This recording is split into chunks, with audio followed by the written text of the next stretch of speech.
For over a decade, one single item held an undisputed crown in the gaming world. It wasn't just a resource, it was a universal symbol of status, power, and ultimate achievement. We are talking, of course, about the Minecraft Diamond. Back in the classic eras of the game, finding a single vein of diamonds was a core gaming memory. You had to count your blocks perfectly, drop down to the dangerous depths of Y level 11, and spend hours mindlessly swinging an iron pickaxe against endless walls of solid stone. Every dark cave corner held the threat of a sudden lava pool or a creeper blast that could delete your hard-earned treasures instantly. Because they were so incredibly rare, diamonds had real tangible value. On multiplayer servers, they were the undisputed global currency. In single player, crafting a full set of diamond armor felt like you had officially conquered the universe. But then everything changed. Game design evolved, and a massive structural shift occurred that shook the very foundations of Minecraft's virtual economy. Slowly but surely, the core loop of survival mode was rewritten. The developers wanted to make exploration more epic, more grand, and more visually stunning.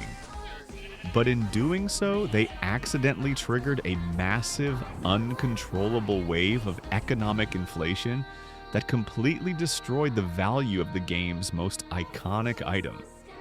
Today, diamonds are no longer a rare, legendary prize hidden in the deepest dark. They have been turned into a common commodity, overflowing from chests, spilled across basements, and completely stripped of the prestige that once made them king. How did a simple terrain update completely crash a decade-old economy? And is it even possible to fix the value of a diamond ever again? The turning point of this economic crisis began with the release of the massive Caves and Cliffs updates. When the game world expanded downward, stretching the map all the way down to a subterranean depth of -64, the entire distribution of resources was completely re-engineered. The developers introduced Deep Slate, a tougher, darker rock meant to make mining feel more challenging. But along with this new layer came a massive structural change to how diamonds generate. In the old system, diamonds only generated in tiny, restricted pockets near the very bottom of the world.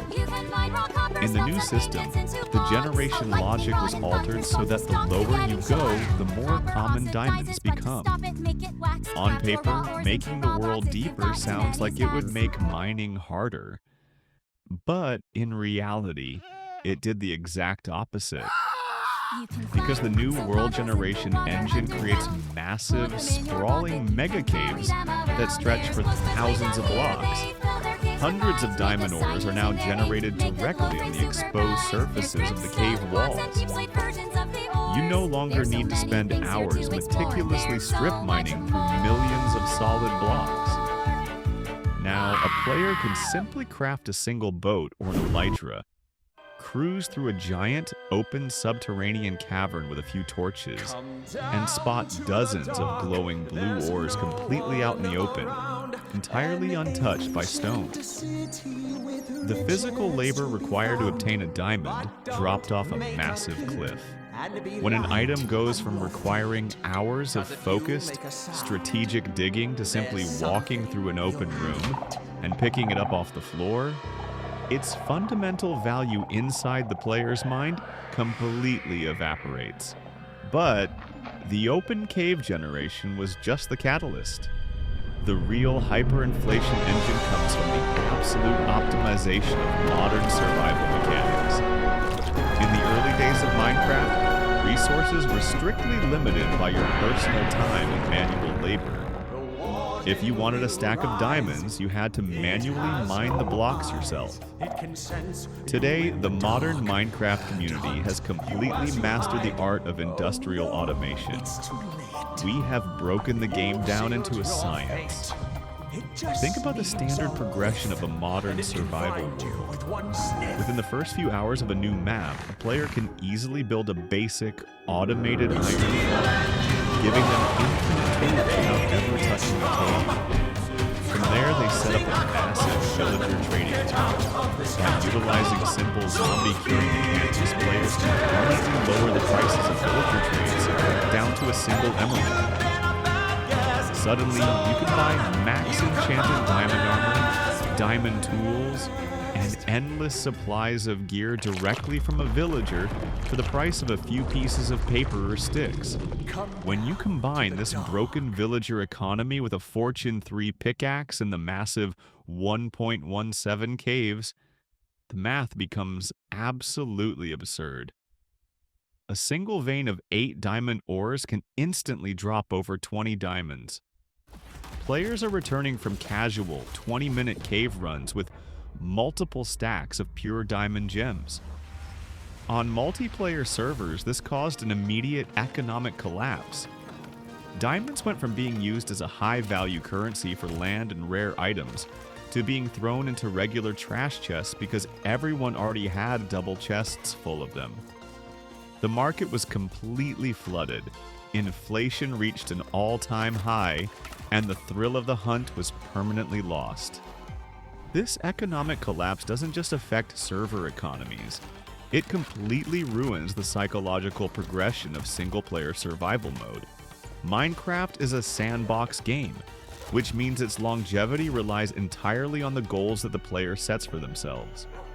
For years, the definitive milestone of the mid-game was transitioning from iron tools to diamond tools. It was a massive hurdle that required patience, risk, and dedication. It gave the player a powerful sense of drive. You felt a genuine rush of adrenaline when you heard the hiss of a creeper while holding your very first diamonds. When you remove that struggle by making diamonds incredibly easy to find in massive open caverns, you fundamentally break the pacing of the game. Players are now reaching the absolute endgame gear status within the very first day of launching a new world. The entire survival experience has been compressed. The dangerous, exciting journey of climbing up the technology ladder has been completely bypassed. Even the introduction of netherite, which was designed to be the new ultra-rare endgame material, couldn't save the diamond economy. Because netherite requires a diamond tool as a base craft, it was supposed to keep diamonds relevant. But because players already have infinite diamonds from caves and villager trading halls, the diamond requirement isn't a challenge at all. It's just a minor automated step. By making the ultimate status symbol easy to obtain, the game accidentally stripped away the magic of achievement. When wealth is guaranteed, nothing feels rewarding anymore. So, did the modern cave updates completely ruin Minecraft? Or is this just the natural evolution of a sandbox game? The truth is, Mojang created a breathtaking world to explore, but they forgot to protect the core value of their rewards. A game world cannot have true high-stakes adventure if the most valuable treasures are handed out with zero effort. To fix this, developers need to implement true scarcity, perhaps by creating deep subterranean zones where automated tools fail, or by completely revamping the trading system to ensure that legendary gear can only be found, never bought, or easily mined in bulk. Until then, the diamond remains a beautiful relic of a past era. A king that lost its crown to the unstoppable march of hyperinflation. Which era of mining do you prefer? Do you miss the old days of strict, high-value strip mining at Y level 11? Or do you love the massive diamond-filled mega caves of the modern updates? Let me know your thoughts in the comments below.